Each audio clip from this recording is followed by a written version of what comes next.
السلام علیکم ورحمۃ اللہ وبرکاتہ۔ بسم اللہ الرحمن الرحیم، نحمدہ ونصلی علی رسولہ الکریم، اما بعد۔ محترم سامعین، تقریروں کی یہ بہت اہم سیریز میری کتاب پرے like prophet peace be upon him, جس کا ہندی اردو ورژن ہے رسول اللہ صلی اللہ علیہ وسلم کی طرح نماز پڑھو، اس کتاب پر مبنی ہے۔ میری سبھی کتابیں صرف قرآن اور صحیح حدیث کی روشنی میں صحیح دلیلوں کے حوالے سے ہیں، جن کا واحد مقصد قوم کی اصلاح ہے۔ اس لیے آپ سے گزارش ہے کہ ان پر غور ضرور کریں۔ اس سیریز میں ہم نماز کے متعلق ہر باریکی کو سیکھنے اور سمجھنے کی کوشش کریں گے انشاءاللہ، تاکہ ہماری نماز امام انبیاء، خاتم النبیین، تاجدار مدینہ، سرور کائنات حضرت محمد مصطفیٰ صلی اللہ علیہ وسلم کی طرح ہو، جس سے کہ وہ بارگاہ الہی میں قبول اور مقبول ہو انشاءاللہ۔ نماز اسلام کا سب سے اہم ستون ہے۔ نماز کے بغیر ایمان کا تصور ہی نہیں کیا جا سکتا۔ نماز کی اہمیت کے بارے میں قرآن حکیم میں کئی آیتیں اور صحیح حدیث میں کئی روایتیں موجود ہیں، جن کے بارے میں آگے وقت پر ہم ذکر کریں گے انشاءاللہ۔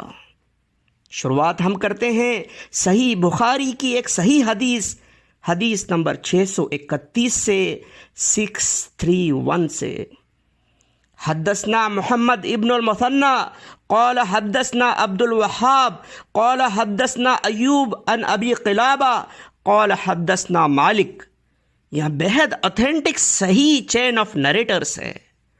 راوی حضرت مالک رضی اللہ عنہ سے روایت ہے کہ آپ رضی اللہ عنہ اپنے ساتھیوں کے ساتھ رسول اللہ صلی اللہ علیہ وسلم کے خدمت اقدس میں حاضر ہوئے۔ نبی اکرم صلی اللہ علیہ وسلم کی خدمت مبارک میں 20 دن اور رات آپ رضی اللہ عنہم کا قیام رہا۔ گھر واپس لوٹتے وقت رسول اللہ صلی اللہ علیہ وسلم نے آپ رضی اللہ عنہم کو تاکید کی، اپنے گھر والوں کے ساتھ رہو، انہیں دین سکھاؤ اور دین کی باتوں پر عمل کرنے کا انہیں حکم دو۔ پھر حضرت محمد مصطفیٰ صلی اللہ علیہ وسلم نے فرمایا، صلو کما رأیتمونی اصلی، اسی طرح نماز پڑھنا جس طرح تم نے مجھے نماز پڑھتے ہوئے دیکھا ہے۔ معلوم یہ ہوا کہ رسول اللہ صلی اللہ علیہ وسلم نے حضرت مالک رضی اللہ عنہ اور آپ کے ساتھیوں سے ٹھیک اسی طرح نماز پڑھنے کے لیے کہا جس طرح آپ صلی اللہ علیہ وسلم نماز پڑھتے تھے، اور وہی طریقہ ان کے گھر والوں کو بھی سکھانے کی تاکید کی۔ ظاہر ہے کہ گھر والوں میں مرد اور عورت دونوں بھی شامل تھے۔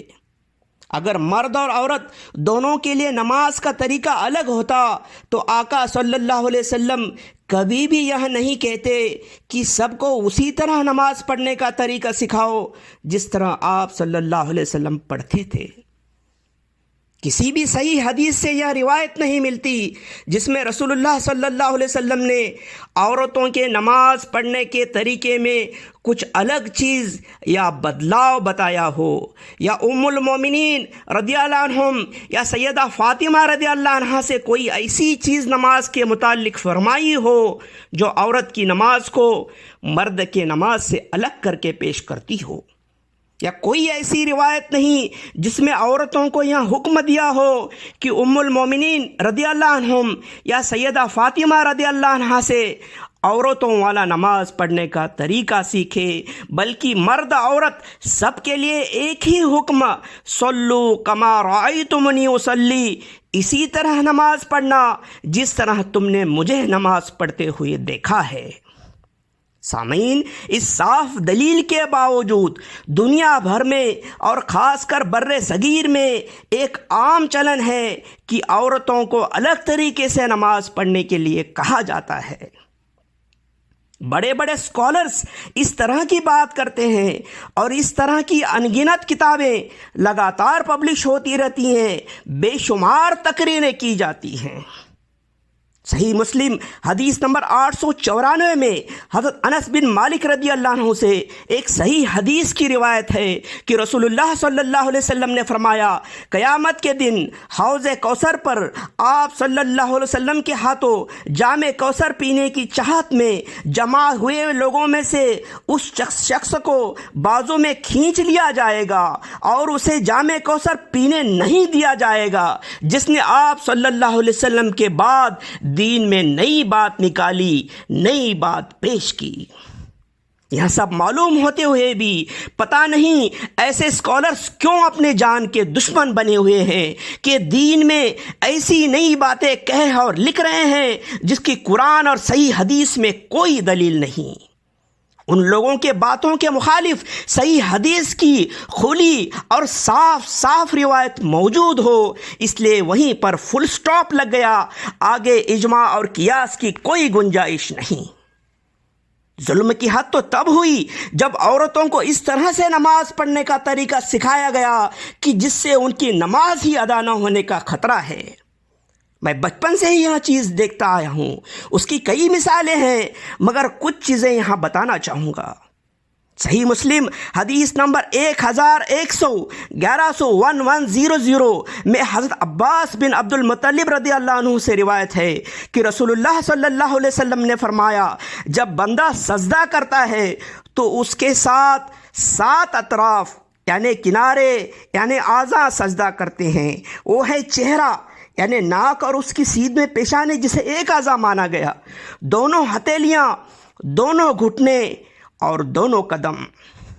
حضرت براء رضی اللہ عنہ سے صحیح حدیث کی روایت صحیح مسلم حدیث نمبر 1104 میں ملتی ہے کہ رسول اللہ صلی اللہ علیہ وسلم نے فرمایا، جب تم سجدہ کرو تو اپنی ہتھیلیاں زمین پر رکھو اور اپنی کوہنیاں اوپر اٹھاؤ۔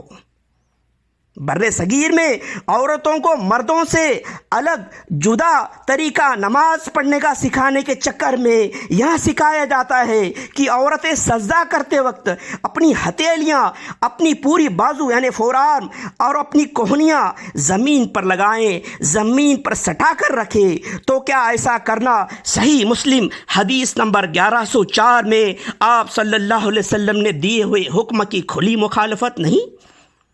پھر 7 سے زیادہ اعضاء پر سجدہ کرتے ہوئے ادا کی جانے والی ایسی نماز کیا صحیح مسلم حدیث نمبر 1100 کی کھلی مخالفت نہیں؟ کیا ایسا سجدہ اللہ کو قبول ہوگا جو رسول اللہ صلی اللہ علیہ وسلم کے حکم کی مخالفت کے ساتھ کیا گیا ہو؟ نہ ایسا سجدہ قبول، نہ ایسی نماز قبول۔ لہٰذا آپ سب سے گزارش ہے کہ ان صحیح دلیلوں کی روشنی میں اپنی اصلاح کر لے اور آج تک ہوئی خطاؤں کے لیے بارگاہ الہی میں معافی مانگے۔ نہ میں کسی کے عقیدے کے خلاف ہوں، نہ میں کسی شخص کے خلاف ہوں، میرے لیے ہر مومن میرا بھائی ہے، بھلے پھر وہ چاہے جس بھی عقیدے کا کیوں نہ ہو۔ میرا کام تو صرف اتنا ہے کہ دین کا علم صحیح دلیلوں کے ساتھ گہرائی سے حاصل کرنا اور اسے لوگوں تک پہنچانا تاکہ سب کی اصلاح ہو۔ اسی میں میرے لیے آخرت ہے اور آپ کے لیے بھی آخرت ہے۔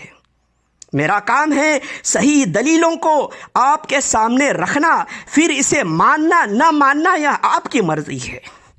آپ نہ بھی مانو تو بھی میرے دل میں آپ کے لیے کوئی کڑواہٹ نہیں۔ میں نے حق بات بتائی، میں اللہ کے نزدیک اپنے ذمہ داری سے بری ہو گیا۔ وما علینا الا البلاغ وآخر دعوانا الحمد للہ رب العالمین۔ السلام علیکم ورحمۃ اللہ وبرکاتہ۔